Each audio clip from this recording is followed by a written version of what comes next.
ஆண்டவராகிய இயேசு கிறிஸ்துவின் கிருபையும் சமாதானமும் உங்கள் அனைவரோடும் கூட என்றென்றைக்கும் இருப்பதாகும். தலைப்பு: நான் உன்னை விட்டு விலகுவதும் இல்லை, உன்னை கைவிடுவதும் இல்லை. மாறாத அன்பு வேண்டும் என்றால் என்றும் நேற்றும் இன்றும் என்றும் மாறாத நம் தேவன் இருக்கிறார். அவரிடத்தில் தான் கிடைக்கும். அவர் என்றும் மாறாதவர், மாறாத மனம் உள்ளவர், பரிசுத்த தெய்வம், நல்லவர். அவரை போல நல்லவர் இல்லை, அவரை போல பெரியவர் இல்லை, அவரை போல வல்லமை உடையவர் இல்லை. அப்படிப்பட்ட தெய்வம், மாறாத அன்புள்ளவர். அவர் மேல் நாம் நம்பிக்கை வைக்கும் பொழுது ஒரு போதும் அவர் நம்மை கைவிட மாட்டார். நான் உன்னை விட்டு விலகுவதும் இல்லை, உன்னை கைவிடுவதும் இல்லை என்று சொன்ன நம் தேவன் நம்மோடு கூட இருந்து நம்மை வழி நடத்துவார். அவர் மிக மிக பெரியவர். அவருடைய வல்லமை மகா பெரியது. நம் நம்பிக்கை அவர் மேல் இருக்கட்டும், கர்த்தர் மேல் இருக்கட்டும். எந்த காரியத்திலும் மனிதனை நம்ப வேண்டாம். கர்த்தர் மேல் நம்பிக்கை வைத்து மனிதர்கள் உதவி செய்யலாம். எல்லா மனிதர்களும் நல்லவர்களும் இருக்கிறார்கள், உதவி செய்யலாம், இல்லை என்று சொல்லவில்லை. ஆனால் அவர்களால் முடிந்தவரை தான் செய்ய முடியும். கர்த்தரால் எல்லாம் முடியும். ஏசாயா 2:11 முதல். மனிதனின் பெருமை கர்த்தருக்கு அருவருப்பானது. பெருமைப்படத்தக்க தகுதி மனிதனுக்கு இல்லை. இந்த உலகத்தையும் அண்ட சராசரத்தையும் படைத்தவர் சர்வ வல்லமையுள்ள தேவன். கர்த்தரே இதை உண்டாக்கினார். பூமியை உண்டாக்கினார், காற்றை, வான மண்டலங்கள், வானத்தில் இருக்கிற சூரியன், சந்திரன் எல்லாவற்றையும் உண்டாக்கினார். பூமியில் இருக்கிற எல்லாவற்றையும், செடி கொடிகள், காற்று, தண்ணீர், மழை, தரை எல்லாவற்றையும் உண்டாக்கினார். இதையெல்லாம் உண்டாக்கி இதில் வாழும் உயிரினங்களை உண்டாக்கினார். அதன் பின்பு கடைசியாக மனிதனை உண்டாக்கினார். இப்படி மனிதனுக்கு தேவையான எல்லாவற்றையும் படைத்துவிட்டு மனிதனையும் படைத்து அவனுக்கு உயிரையும் கொடுத்து, அந்த உயிரை படைத்ததும் அவர்தான். எல்லாவற்றையும் படைத்து இந்த பூமியில் நீங்கள் வாழுங்கள், இது உங்களுக்காக நான் படைத்திருக்கிறேன் என்று கொடுத்தார். இதில் நம்முடைய பங்கு என்ன இருக்கிறது? நம்முடைய உழைப்பு என்ன இருக்கிறது? மனிதனாக நாம் என்ன உழைத்தோம்? நம்முடைய பிறப்பிற்கு நாம் என்ன உழைத்தோம்? இந்த பூமியில் வாழ்வதற்காக நாம் என்ன செய்தோம்? இந்த பூமியை உண்டாக்கினோமா? நமக்கு ஆகாரத்தை உண்டாக்கி கொண்டோமா? காற்றை உண்டாக்கி கொண்டோமா? எதுவும் இல்லை. எல்லாவற்றையும் கர்த்தர் உண்டாக்கி கொடுத்தார், சிருஷ்டித்து கொடுத்தார். அதை ஆண்டு கொண்டு வாழுங்கள் என்று சொன்னார். நம்மை, நம் ஜீவனையும் அவரே படைத்திருக்கிறார். நம் ஆவி, ஆத்துமா, சரீரத்தையும் அவரே படைத்திருக்கிறார். இதில் நம்முடைய சிருஷ்டிப்பில் நம்முடைய பங்கு எத்தனை சதவீதம் இருக்கிறது? 0 தான். 1% கூட, ஒரு சின்ன துளி அளவு கூட நம்முடைய பங்கு இல்லை. ஏன்? பிறந்த பின்பு நாம் குழந்தையா இருக்கும் பொழுது நமக்கு என்ன தெரியும்? ஒன்றுமே தெரியாது. நம்மை கொன்று போட யாராவது வந்தாலும் நாம் குழந்தையா இருக்கும்போது நமக்கு என்ன தெரியும்? நம்மை பாதுகாத்து வளர்க்க நமக்கு பெற்றோர்களையும் நமக்கு குடும்பத்தையும் கர்த்தர் கொடுத்தார். பிறந்த பின்பும் வளர்ந்து நாம் பெரியவர்களாகும் வரைக்கும் நாம் பாதுகாக்க, நம்முடைய பாதுகாப்புக்கு பெற்றோர்களை கொடுத்திருக்கிறார். இப்படி எல்லா காரியத்தையும் கர்த்தர் செய்திருக்க, மேன்மை பாராட்ட நமக்கு எங்கு இடம் உண்டு?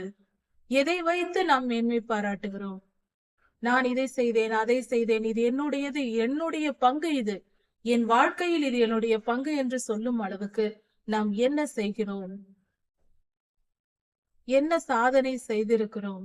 யோசித்து பார்ப்போம். நாம எதுவும் செய்ய முடியாது. நன்றாக படித்து நல்ல மதிப்பெண் பெற்றிருக்கிறோம் என்றால் அந்த அந்த மதிப்பெண் பெறுவதற்கு அந்த தேர்வு நேரத்தில் அன்று ஒரு நாள் நம் உடல்நிலை ஆரோக்கியமாக இல்லை என்றால், நாம் தேர்வு எழுதவில்லை என்றால் அந்த மதிப்பெண் எப்படி வந்திருக்கும்? அந்த நாளில் ஆரோக்கியத்தையும் பலனையும் கொடுத்து, ஞானத்தையும் ஞாபக சக்தியையும் கொடுத்து தேர்வின் மதிப்பெண்ணை கர்த்தர் கொடுக்கிறார். அதுவும் கர்த்தர் கொடுப்பதுதான். சிலர் நான் அதிக சம்பாதித்து வைத்திருக்கிறேன் என்று பெருமை பாராட்டுவார்கள்.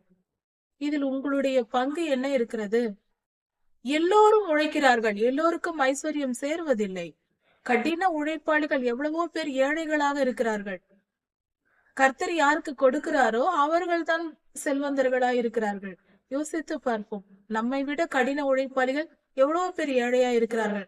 உழைப்பினால் செல்வம் சேருவதில்லை, கர்த்தருடைய ஆசீர்வாதத்தினால் சேருகிறது. இப்படி ஒவ்வொரு காரியத்தையும் எடுத்து பார்த்தால் நாம் ஒன்றும் இல்லை என்பதே உண்மை. நமக்கு பலமாக இருந்து நம்மை அவர் திருக்கரங்களில் தாங்கி கொண்டிருப்பதினால் நாம் அவர் கரங்களில் உட்கார்ந்து விளையாடி கொண்டிருக்கிறோம். நாம எல்லாம் செய்கிறோம் என்று நினைத்து கொண்டிருக்கிறோம். இல்லை, அவர் நம்மை தாங்கி கொண்டிருப்பதினால் நம்மால் செயல்பட முடிகிறது. அவர் திருக்கரங்களில் நின்று கொண்டுதான் நாம் எல்லாவற்றையும் செய்து கொண்டிருக்கிறோம். அவர் கரங்களை விட்டால் நாம் அவ்வளவுதான். நம் ஜீவனை நமக்கு இன்று கொடுத்திருக்கிறாரே. கொள்ளை நோய் வந்ததே, இயற்கை பேரிடர் எத்தனை வந்தது, எல்லாவற்றிலிருந்தும் நம்மை காத்து அவர் வைத்திருப்பதினால் நம்மால் எல்லாம் செய்ய முடிகிறது. இப்படி இருக்க மேன்மை பாராட்ட நமக்கு என்ன இடம் உண்டு? எங்க இருக்கிறது இடம்? எந்த காரியத்தை வைத்து மேன்மை பாராட்டுவது? படிப்பை வைத்து, செல்வத்தை வைத்து, உழைப்பை வைத்து, எதை வைத்து மேன்மை பாராட்டுவதற்கு ஒன்றும் இல்லை. வாய்ப்பு கிடைக்கிறது, நாம் போராடுகிறோம். போராடுகிற எல்லோருக்கும் வெற்றி கிடைத்து விடுகிறதா? இல்லையே. கடின உழைப்பாளிகள் அதிக பணம் சம்பாதித்து விடுவதில்லை. கடினமாய் உழைத்து பாடுபட்டு படிக்கிற பல பிள்ளைகள் அதிக மதிப்பெண்கள் பெறுவதில்லை. வாழ்க்கையில் பல காரியங்கள், சிலர் ஒன்றுமே செய்யாமல் சுலபமாக நல்ல வாழ்க்கை வாழ்ந்து கொண்டிருப்பார்கள். உழைப்பே இருக்காது அவர்களிடத்தில். ஆனால் சகல ஐஸ்வர்யங்களுடனும் சந்தோஷமாக அனுபவித்து வாழ்ந்து கொண்டிருப்பார்கள். அவர்கள் என்ன செய்தார்கள்? அவர்களை பார்த்து பொறாமைப்படுவதை விட்டுவிட்டு அந்த ஐஸ்வர்யத்தையும் சம்பத்தையும் அவர்களுக்கு யார் கொடுத்தார் என்பதை யோசித்து பார்ப்போம். கர்த்தர் தமக்கு பிரியமானவனை ஆசீர்வதிக்கிறார். அவர் கண்களுக்கு பிரியமாய் நடந்து கொள்ள நாம் முயற்சி செய்ய வேண்டும். மேன்மை பாராட்டுதலை விட்டுவிட வேண்டும். பிறரை பார்த்து பொறாமைப்படுவதும் தவறு. நம்மை நாமே உயர்த்தி மேன்மை பாராட்டுவதும் பாவமாயிருக்கிறது. இப்படி கர்த்தருடைய பிள்ளைகளாய் இருந்து மேன்மை பாராட்டினால் அது மிகவும் பாவமாயிருக்கிறது. பெருமை உள்ளவனுக்கு கர்த்தரை எதிர்த்து நிற்கிறார் என்ற வேத வசனத்தின்படி கர்த்தர் அவர்களை தண்டித்து வழி நடத்துவார். தம்முடைய ஜனங்கள் பெருமை பாராட்டினால் அவர்களை தாழ்த்தப்படும்படிக்கு, அவர்கள் இருதயம் தாழ்த்தப்படும்படிக்கு அவர்களை கர்த்தர் நியாய தீர்ப்பை கொடுத்து வழி நடத்துவார். நியாய தீர்ப்பை சுமக்க நேரிடும். கர்த்தருடைய ஜனங்கள் எச்சரிக்கையாய் இருப்போம். எப்பொழுதும் எச்சரிக்கையாய் இருப்போம். மேன்மையை மட்டும் எப்பொழுதும் எந்த காரியத்திலும் மேன்மை பாராட்ட வேண்டாம். எந்த நன்மைகள் நமக்கு நடந்தாலும் அது கர்த்தரிடத்திலிருந்துதான் வருகிறது. கர்த்தரே நம்மை ஆசீர்வதிக்கிறார் என்பதை புரிந்து கொள்வோம். நம்முடைய பங்கென்று ஒன்றும் இல்லை என்பதை உணர்ந்து கொள்வோம். நாம் சுகபலனாய் இருப்பதினால் போராடுகிறோம், உழைக்கிறோம். ஆனால் பலன் தருவது கர்த்தரிடத்திலிருந்து வருகிறது. விதையை நிலத்தில் விதைப்பது விவசாயியாயிருக்கலாம், அதை முளைக்க பண்ணுவது கர்த்தரே. உழைப்பு விவசாயியினுடையதாய் இருந்தாலும் அந்த விதை முளைக்க வேண்டாம் என்று கர்த்தர் நினைத்தால் விவசாயியின் உழைப்பினால் அதை முளைக்க வைத்து விவசாயத்தில் பலனை அனுபவித்து விட முடியாது. எதற்கும் அங்கீகாரம் அவருடையது. கர்த்தரே நம்மை காப்பாற்ற வேண்டும். நம்முடைய மேட்டிமை என்பது மகா பாவம். நாம் மேட்டிமை படவே கூடாது. மனிதன் எதை எதை வைத்து மேன்மை பாராட்டுகிறானோ அதையெல்லாம் தாழ்த்தும்படிக்கு, இதனால் தானே நீ மேன்மை பாராட்டுகிறாய், இதை தாழ்த்துகிறேன் என்று கர்த்தர் பல காரியங்களை செய்கிறார். ஒரு சிறு உதாரணம். ஒரு குடும்பம் இருக்கிறது என்று வைத்துக் கொள்ளும். அந்த வீட்டில் 2-3 பிள்ளைகள் இருக்கிறார்கள் என்றாலும் ஒரு பிள்ளையை மட்டும் பெற்றோர்கள் மிகவும் செல்லமாக கொண்டாடி வளர்த்தால் அந்த பிள்ளைக்கு உடனே வியாதி வரும், ஏதாவது பிரச்சனைகள் வந்துவிடும். மிக அதிகமாக அந்த பிள்ளையின் நிமித்தம் பெருமை பாராட்டினால், அன்பாய் இருப்பதோ ஆதரிப்பதோ தவறில்லை.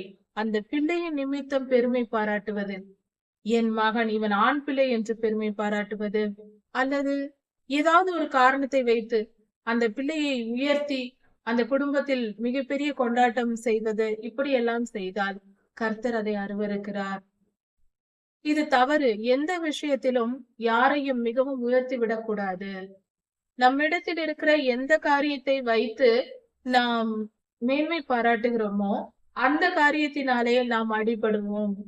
இதை நாம் கவனிப்போம். கர்த்தர் அதை வைத்து நியாயம் தீர்ப்பார். இங்கு வேதம் சொல்லுகிறது, கர்த்தரின் நாளானது பெருமையும் வேட்டிமையுமானவைகள் எல்லாவற்றின் மேலும் லீபனோனில் உள்ள உயரமும் ஓங்கினதுமான எல்லா கேதுரு மரங்களின் மேலும் கர்வாலி மரங்களின் மேலும் உன்னதமான எல்லா பர்வதங்களின் மேலும் உயர்ந்த எல்லா மலைகளின் மேலும் உயர்ந்த எல்லா கோபுரத்தின் மேலும் அரணான எல்லா மதில்களின் மேலும் தர்ஷீஷின் கப்பல்கள் எல்லாவற்றின் மேலும் எல்லா சித்திர வினோத விஷயங்களின் மேலும் கர்த்தருடைய நாள் வரும் என்று வேதம் சொல்லுகிறது.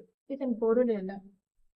இந்த காரியங்கள் எல்லாமே கேதுரு மரங்கள் மேலும், கேதுரு மரங்கள், கர்வாலி மரங்கள், உயர்ந்த பர்வதங்கள், உயர்ந்த மலைகள், இப்படியாக இஸ்ரவேலர்கள் எதையெல்லாம் குறித்து மேன்மை பாராட்டி கொண்டிருந்தார்களோ அதன் மேலெல்லாம் கர்த்தருடைய நாள் வரும் என்று சொல்லப்பட்டிருக்கிறது. கர்த்தருடைய நாள் என்றாலே அது நியாய தீர்ப்பு நாளை குறிக்கும். அது தண்டிக்கிற நாள், அந்த இடங்களுக்கு ஆபத்து வருகிற நாள். கர்த்தர் அதை அழித்து போடுவார் என்று பொருள். இப்படி எதை குறித்தெல்லாம் மனிதன் மேன்மை பாராட்டுகிறானோ அந்த காரியங்களை எல்லாம் கர்த்தர் அழித்து போடுவார். அப்பொழுது மனிதனுடைய இருதயம் தாழ்த்தப்படும். நம்மிடத்தில் இருக்கிற பொருளை வைத்துதான், பொருளோ அதாவது ஏதாவது ஒரு காரியமோ இருந்தால் அதை வைத்துதான் நாம் மேன்மை பாராட்டுகிறோம். அப்பொழுது அவை எல்லாம் முற்றிலும் அழிக்கப்படும். நாம் மேன்மை பாராட்டின காரியங்கள் நம்மை விட்டு போகும்போது, நாம் அதை இழந்த பின்பு நாம் இருதயம் தாழ்த்தப்படும். கர்த்தர் அதை எடுத்து விடுவார். நாம் நன்றாக வசதியாக வாழ்வதற்கு கர்த்தர் எல்லாவற்றையும் கொடுப்பார் நமக்கு. ஆனால் அதை கொண்டு நம்ம மேன்மை பாராட்டினால் அதை நம்மிடமிருந்து எடுத்து போடுவார். மேன்மை பாராட்டுதல் கர்த்தருக்கு அருவருப்பானது. உலக மக்களுக்கு, அதாவது கர்த்தரை ஏற்றுக்கொள்ளாதவர்கள், கர்த்தரை நோக்கி வராமல் பாவத்தில் கிடக்கிற மனிதர்கள் இருப்பார்களானால் அவர்களுக்கு நியாய தீர்ப்பு நாளில், அவர்களுடைய வாழ்நாள் முடிந்த பின்பு கடைசியாக இருக்கிற நியாய தீர்ப்பு நாளில் நியாயம் தீர்க்கப்படுவார்கள். ஆனால் கர்த்தருடைய ஜனங்களாய் இருந்து கொண்டு எதையாவது ஒரு விஷயத்தை வைத்து மேன்மை பாராட்டி கொண்டிருந்தால் இப்பொழுதே அந்த தண்டனையை கொடுத்து, அந்த அவர்கள் எதை வைத்து மேன்மை பாராட்டுகிறார்களோ அந்த காரியத்தை அவர்களிடமிருந்து எடுத்து அழித்து போட்டு அவர்களை வெறுமையாக்கி கர்த்தர் இப்பொழுதே நம்மை தாழ்த்தி விடுவார். ஏனென்றால் நம்மை பரலோகத்திற்கு சேர்த்து கொள்ள கர்த்தருக்கு விருப்பம். அதனால் நாம் பெருமை உள்ளவர்களாய் இருந்தால், மகா பாவிகளாய் இருந்து பரலோகம் செல்ல முடியாது. அக்னி கடலுக்கு தான் நாம் போக வேண்டி வரும். நமக்கு பரலோகத்திற்கு செல்ல தகுதி இல்லை. ஏனென்றால் பெருமையின் மேல் எல்லா பாவங்களும் இருக்கும். அதனால் நாம் போக முடியாது. பெருமை கொண்ட மனம் பரலோகத்திற்கு இடமே இல்லை. அதனால்தான் அன்று சாத்தானை கர்த்தர் கீழே தள்ளினார். பெருமை கொண்டதினால்தான் கேருபாய் இருந்தவன் சாத்தானாய் விழுந்தான். இது நடந்தது அல்லவா? அதே போல நாமும் பெருமையோடு அங்கு போக முடியாது. அதனால் கர்த்தர் இப்பொழுதே எந்த விஷயத்தை வைத்து நாம் பெருமைப்படுகிறோமோ அதை நாம் இழக்க வைத்து விடுவார். அப்பொழுது அதை இழந்த பின்பு நம் இருதயம் தானாக தாழ்த்தப்படும். நாம் மனம் தாழ்ந்திருப்போம். அப்பொழுது கர்த்தர் நம்மை பரிசுத்தப்படுத்தி எடுத்துக்கொள்வார். பெருமை என்பது ஒரு கரை போல. அந்த கரை உள்ளவர்களை கர்த்தருக்கு பிடிக்காது. நம் இருதயத்தில் பெருமை என்னும் கரை படாமல் நம் இருதயத்தை காத்து கொள்ள வேண்டும். தாழ்மை என்பது கர்த்தருக்கு பிரியமானதா இருக்கிறது. மத்தேயு 11ஆம் அதிகாரம் கடைசி வசனத்தில் சொல்லப்பட்டிருக்கிறது, கர்த்தர் நான் சாந்தமும் மன தாழ்மையுமாய் இருக்கிறேன் என்று. கர்த்தரே தாழ்மையாய் இருக்கிறார் என்றால் நாம் எல்லாம் எதற்கு? பெருமை என்ற வார்த்தையை உச்சரிப்பது கூட தவறு என்று சொல்லலாம். அந்த அளவுக்கு நாம் நம்மை தாழ்த்த வேண்டும். அவரே எல்லா பெருமைக்கும் உரியவர். நாம் மேன்மை பாராட்ட வேண்டும் என்றால் கர்த்தருடைய ஜனம் என்று மேன்மை பாராட்டுவோம். அவருடைய சித்தம் அறிந்து செயல்படுகிற, அவருடைய விருப்பத்திற்காக வாழ்கிற, அவர் என்னை தெரிந்து கொண்டவர், அவர் என்னை தெரிந்து கொண்டார், நான் பாக்கியசாலி ஆனேன் என்று மேன்மை பாராட்டுவோம். அவரை குறித்தே மேன்மை பாராட்ட வேண்டுமே தவிர நம்மை குறித்து அல்ல. கர்த்தரை நிமித்தம், அவர் நாமத்தை நிமித்தம் நாம் மேன்மை பாராட்டலாம். நம்மை குறித்தல்ல, நம் செயல்களை குறித்தல்ல, நம்முடைய எந்த காரியத்தை வைத்தும் மேன்மை பாராட்டக்கூடாது. அந்த கர்த்தரின் நாள் வரும்போது, அந்த கடைசி நாள் வரும்போது கர்த்தர் எல்லா மேன்மை பாராட்டலையும் அழித்து விட்டு, பெருமையை பூமியிலிருந்து அழித்து விட்டு மனிதர்களை தாழ்த்துவார். கர்த்தர் ஒருவரே அந்நாளில் உயர்ந்திருப்பார். மனிதனின் வீராப்பு அழிந்து போகும். மனிதர்கள் வீராப்பாய் பேசுவது இப்படியெல்லாம் இருந்தார்கள் அல்லவா, அந்த குணங்கள் எல்லாம் அழிந்து போகும். விக்கிரகங்கள் கட்டோடே ஒழிந்து போகும்.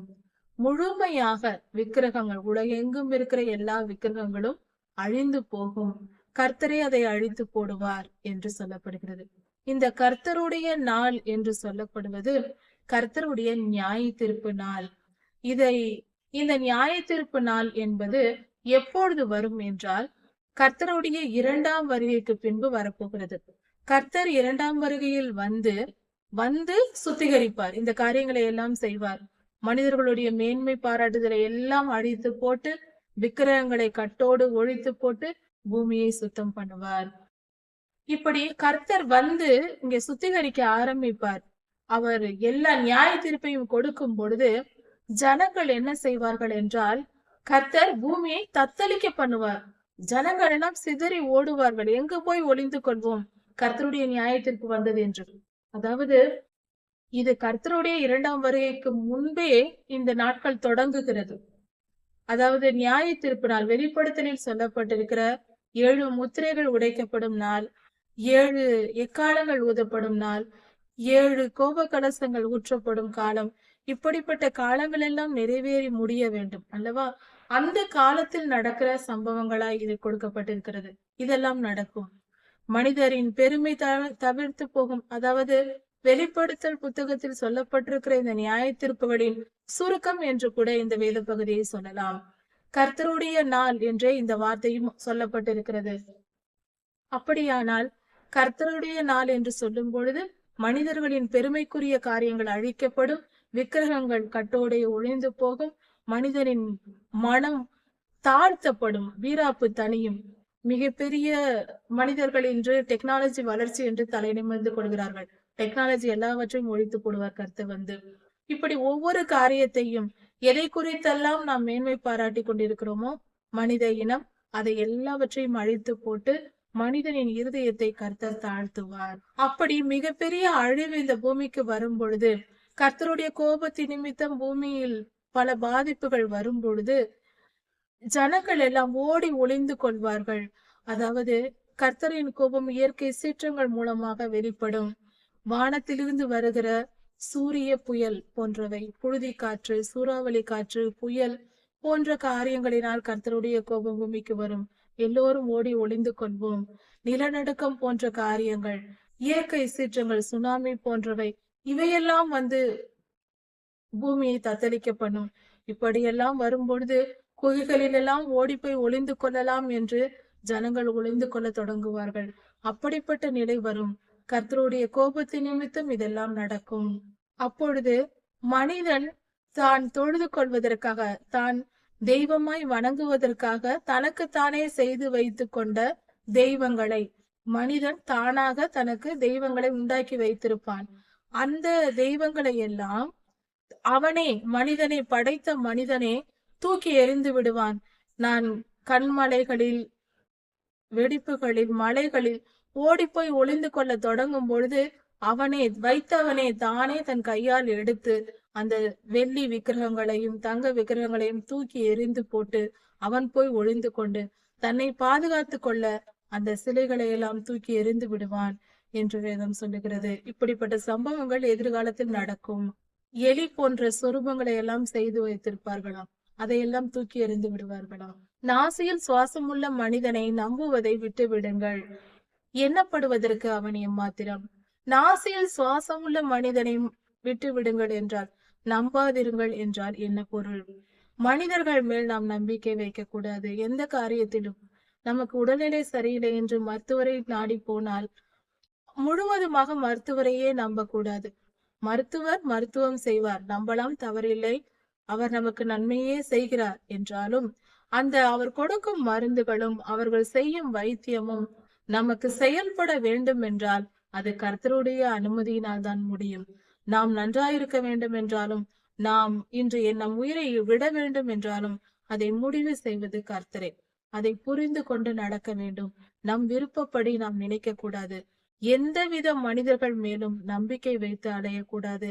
இந்த மனிதன் என்னை காப்பாற்றி விடுவான், இவன்தான் என் கதி என்று எந்த மனிதனுக்கும் அடிமையாக கூடாது. எந்த மனிதனையும் முழுமையாய் நம்பிவிடக்கூடாது. நம்பலாம், ஆனால் இவன் என்னை காப்பாற்றுவான் என்று நம்பக்கூடாது. கர்த்தரே நம்மை காப்பாற்றுகிறவர். மனிதனை நம்பினால் ஏமாந்து போவோம். அவன் எண்ணப்படுவதற்கு அவன் எம்மாத்திரம். இன்று அவன் நல்லவனாக இருக்கலாம், நாளை அவன் நல்லவனாக இருப்பான் என்பதற்கு எந்த உத்தரவாதமும் இல்லை. நாளையே அவன் மனம் மாறலாம். இன்று நம்மேல் அன்பாயிருக்கிறவன் நாளை நம்மை வெறுக்கலாம். மாறக்கூடியதுதான் மனித மனம். மாறாத அன்பு அந்த இடத்தில் எங்கு கிடைக்கும்? மனமே மாறக்கூடியது என்றால் அந்த மனதிலிருந்து புறப்படுகிற அன்பு என்ற குணம் மாறாததாய் எப்படி இருக்கும்? மாறக்கூடியதே. மாறாத அன்பு வேண்டும் என்றால் என்றும் நேற்றும் இன்றும் என்றும் மாறாத நம் தேவன் இருக்கிறார். அவரிடத்தில் தான் கிடைக்கும். அவர் என்றும் மாறாதவர், மாறாத மனம் உள்ளவர், பரிசுத்த தெய்வம், நல்லவர். அவரை போல நல்லவர் இல்லை, அவரை போல பெரியவர் இல்லை, அவரை போல வல்லமை உடையவர் இல்லை. அப்படிப்பட்ட தெய்வம், மாறாத அன்புள்ளவர். அவர் மேல் நாம் நம்பிக்கை வைக்கும் பொழுது ஒரு போதும் அவர் நம்மை கைவிட மாட்டார். நான் உன்னை விட்டு விலகுவதும் இல்லை, உன்னை கைவிடுவதும் இல்லை என்று சொன்ன நம் தேவன் நம்மோடு கூட இருந்து நம்மை வழி நடத்துவார். அவர் மிக மிக பெரியவர். அவருடைய வல்லமை மகா பெரியது. நம் நம்பிக்கை அவர் மேல் இருக்கட்டும், கர்த்தர் மேல் இருக்கட்டும். எந்த காரியத்திலும் மனிதனை நம்ப வேண்டாம். கர்த்தர் மேல் நம்பிக்கை வைத்து மனிதர்கள் உதவி செய்யலாம். எல்லா மனிதர்களும் நல்லவர்களும் இருக்கிறார்கள், உதவி செய்யலாம், இல்லை என்று சொல்லவில்லை. ஆனால் அவர்களால் முடிந்தவரைதான் செய்ய முடியும். கர்த்தரால் எல்லாம் முடியும். சர்வ வல்லமை உடையவர். அவரை போல செய்ய யாராலும் முடியாது. கர்த்தர் மேல் நம் நம்பிக்கை இருக்க வேண்டும். அதை புரிந்து கொள்வோம். இஸ்ரவேலர்கள் பாவம் செய்ததின் நிமித்தம் பெருமை கொண்டு விக்கிரகாராதனை செய்து கர்த்தருக்கு பிரியமில்லாத வாழ்க்கையை வாழ்ந்ததினால் கர்த்தர் கோபம் கொண்டு அந்த தேசத்தின் ஜனங்களை தண்டிக்கிறார். அதற்கு அவர்களுக்கு என்ன தண்டனையை கர்த்தர் சொன்னார் என்பதை குறித்து இந்த வேத புஸ்தகத்தில் கொடுக்கப்பட்டிருக்கிறது. அதை சற்று கவனித்து பார்ப்போம். சேனைகளின் கர்த்தராகிய தேவன் எருசலேமிலும் யூதாவிலும் இருந்து அப்பம் என்னும் ஆதரவு கோலையும் தண்ணீர் என்கிற ஆதரவு கோலவையும் நீக்குவேன் என்று சொல்லுகிறார். அதாவது அந்த தேசத்தில் பஞ்சத்தை தருவார். குடிக்க தண்ணீர் பஞ்சம், சாப்பிட உணவு பஞ்சம், இந்த இரண்டும் ஏற்படும் என்று கர்த்தர் சொல்லுகிறார். இப்படிப்பட்ட நிலை ஏற்படும்.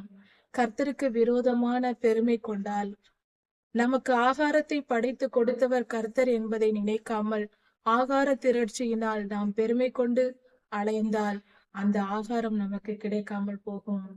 இது இப்படிதான் நடந்திருக்கிறது அந்த காலத்தில். இது இப்பொழுதும் நடக்கக்கூடிய காரியமே.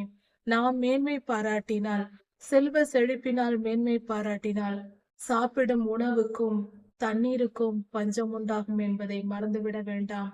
கர்த்தர் எப்பொழுதும் நம்மை கவனித்துக் கொண்டுதான் இருக்கிறார். பொதுவாக உணவுப் பொருட்களை சமைத்து அதிகமாய் வீணாக்க கூடாது. வீணாக்குதல் கர்த்தருக்கு பிடிக்காது.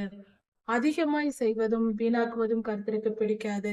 அதே சமயத்தில் நம்மால் முடிந்தவரை பிறருக்கு உதவி செய்வதும் பிறர் பசியை தீர்ப்பதும் கர்த்தருக்கு பிரியமான செயல். இப்படியாக நாம் வாழ வேண்டும். கர்த்தர் கோபம் கொண்டால் தண்ணீர் பஞ்சம் ஏற்படும். அதையும் நாம் புரிந்து கொள்வோம். கர்த்தர் நல்லவர், மிக மிக நல்லவர். அவரை கோபமூட்டி நாம் தண்டனையை பெற்றுக்கொள்ள கூடாது. அவர் பரிசுத்தராகவும் இருக்கிறார். அவர் பரிசுத்தத்தின் நிமித்தம் நம்மை தண்டிப்பார். அவருடைய பிள்ளைகள் என்று சொல்லுகிற நாம் பாவம் செய்தால் இப்படிப்பட்ட நிலை வரும். அன்று இஸ்ரவேலருக்கு என்னென்ன தண்டனையை கர்த்தர் கொடுத்தார்? அவர்கள் மேட்டிமையினால் என்று அவர்கள் மேட்டிமையாய் இருந்ததினால், பெருமைப்பட்டு கர்த்தருக்கு விரோதமாய் செயல்பட்டதினால், விக்கிரக ஆராதனை செய்தது, பாவம் செய்தது, இச்சைக்கிடம் கொடுத்ததினால் கர்த்தர் இப்படிப்பட்ட தண்டனைகளை கொடுத்தார். அது என்னென்ன செய்தார் என்று இப்பொழுது கவனித்து பார்க்கலாம். அவர்களுக்கு அப்பமும் தண்ணீரும் அவர்களை விட்டு விலக்கினார். பராக்கிரமசாலிகளையும் யுத்த வீரர்களையும் நியாயாதிபதிகளையும் தீர்க்கதரிசிகளையும் சாஸ்திரிகளையும் மூப்பரையும் 50 பேருக்கு பெரியவனையும் கனம் பொருந்தியவனையும் ஆலோசனைக்காரனையும் தொழில்களில் சாதுரியம் உள்ளவனையும் கர்த்தர் விலக்குவார். அதாவது தேசத்தில் இருக்கிற திறமைசாலிகள், அதிகமாய் உழைக்கக்கூடிய மிகப்பெரிய திறமைசாலிகள். அதாவது ஒரு மிகப்பெரிய நிறுவனம் இருக்கிறது, அந்த நிறுவனம் தேசத்திற்கே நன்மை செய்து வருகிறது, பல நல்ல பொருட்களை தயாரித்து வழங்குகிறது என்றால் அந்த நிறுவனத்தில் இத்தனை நன்மைக்கும் காரணமாய் இருக்கிற ஒரு மனிதன் இருப்பார். அந்த மனிதனை கர்த்தர் விலக்கி விடுவார். அப்பொழுது தேசத்திற்கே நன்மை வராது. இப்படிப்பட்ட காரியங்கள் நடக்கும். சாதுரியம் உள்ளவர்கள், ஞானிகள், திறமைசாலிகள், இப்படிப்பட்டவர்களை கர்த்தர் தேசத்தில் இருந்து விலக்கி விடுவார். பராக்கிரமசாலிகள், ராணுவ வீரர்கள், திறமைசாலிகள் எல்லாம் இருந்தால்தான் தேசம் சுபிட்சமா இருக்கும். அப்படிப்பட்ட திறமைசாலிகளை எல்லாம் கர்த்தர் விலக்கி விடுவாராம். ஒருவேளை அவர்களுக்கு நோயை கொடுக்கலாம், அல்லது அவர்கள் இறந்து போகலாம். அப்படிப்பட்டவர்கள் தேசத்தில் இராதபடிக்கு கர்த்தர் செய்து விடுவாராம். வாலிபர்களை அவர்களுக்கு அதிபதியாக தருவேன், பிள்ளைகள் அவர்களை ஆளுகுவார்கள்.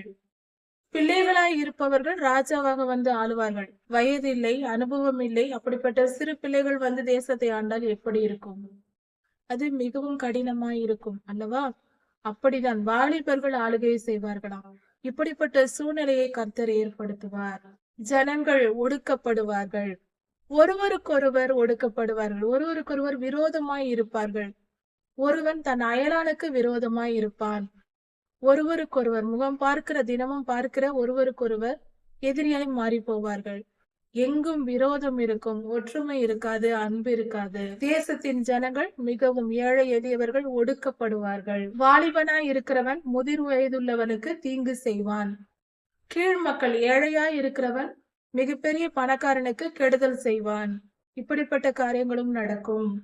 அப்படி இருக்கும் பொழுது ஒருவன் தன் சகோதரனை, உடன் பிறவாத ஒரு சகோதரன் இருக்கிறான், நீ எங்களுக்கு தலைவனாய் இரு, உன்னிடத்தில் ஒரு வஸ்திரமாவது இருக்கிறதே, உடுத்தி கொள்ள உனக்கு துணியாவது இருக்கிறது, அப்படி என்றால் நீ எனக்கு தலைவனாய் இரு என்று சொல்வானாம்.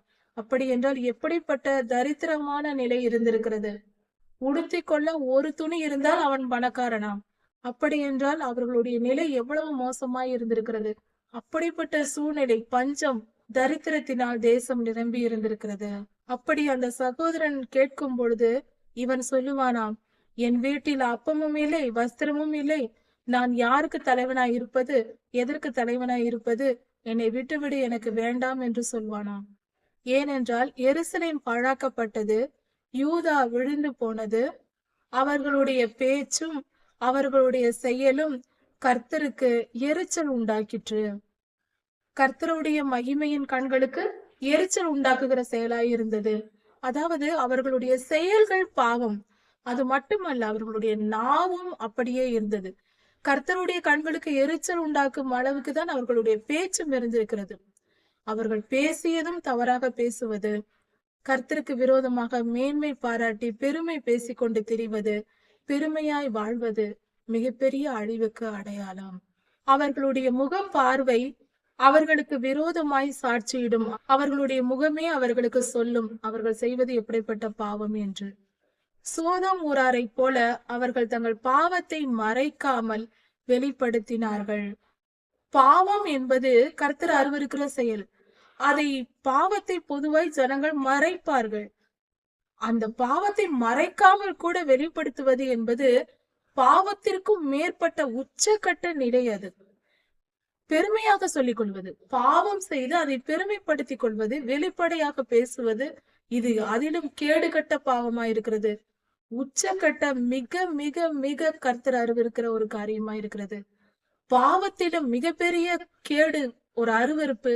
பாவத்தை காட்டிலும் கர்த்தர் அருவருக்கிற காரியம் அதை வெளிப்படுத்துகிற, அதை வெளிப்படுத்தி பேசுகிற ஜனங்களின் குணம். அப்படிப்பட்டவர்களின் ஆத்துமாவுக்கு ஐயோ, அவர்கள் தங்களுக்கே கேடு விளைவித்துக் கொள்கிறார்கள் என்று கர்த்தர் சொல்லுகிறார். தங்கள் பாவங்களை மறைக்க கூட மனம் இல்லாமல் வெளிப்படுத்தி பேசுகிறவர்கள், வெளிப்படுத்துகிறவர்களுடைய ஆத்துமாவுக்கு ஐயோ என்று சொல்லப்படுகிறது. அவர்களுக்கு வரும் நிலை எந்த மனிதனுக்கும் வராது. அவ்வளவு மோசமான நிலை. பலர் பாவம் செய்து அதை பெருமையாக சொல்லிக் கொண்டு திரிகிற நிலை இந்த காலத்தில் இருக்கிறது. இது அப்படி அவர்களுடைய நிலை மகா பயங்கரமாய் இருக்கும். அவர்களுக்கு வரப்போகும் நியாய தீர்ப்பு கண்களால் பார்க்க கூட நம்மால் முடியாது. அப்படிப்பட்ட நிலை இருக்கும். நம்மால் அதை பார்த்து தாங்கிக் கொண்டிருக்க முடியாது. அந்த அளவுக்கு மிக மிக மிக கொடுமையானதா இருக்கும். கர்த்தர் பயங்கரமானவர். அவர் அன்புள்ளவர்தான், நல்லவர்தான். நாம் அடங்காமல் திரிந்தால் அவர் பயங்கரமானவர். எப்படிப்பட்டவர்! எந்த அளவுக்கு பயங்கரமானவர் என்பதையும் நாம் பார்க்க வேண்டி நேரிடும். தயவு செய்து அந்த நிலைக்கு நாம் ஆளாக வேண்டாம். மனம் திரும்புவோம், பாவத்தை விட்டு ஓய்வோம். பெருமை வேண்டாம், எந்தவித பாவமும் வேண்டாம். பரிசுத்த வாழ்வு வாழ்ந்து வேத வசனத்தை எடுத்து வாசித்து தினந்தோறும் கர்த்தருடைய சன்னதியில் காத்திருந்து அவர் சித்தம் அறிந்து செயல்பட்டு பரிசுத்தமாய் வாழ்ந்து நித்திய ஜீவனை அடைந்து கர்த்தரின் அன்பை ருசி பார்ப்போம். கர்த்தருக்கு விரோதமாய் செயல்பட்டால் அவருடைய பயங்கரத்தை தான் ருசி பார்க்க வேண்டி வரும். கர்த்தர் உங்களை ஆசீர்வதிப்பாராக. இதன் தொடர்ச்சியை அடுத்த செய்தியில் பார்க்கலாம். மாரநாதா.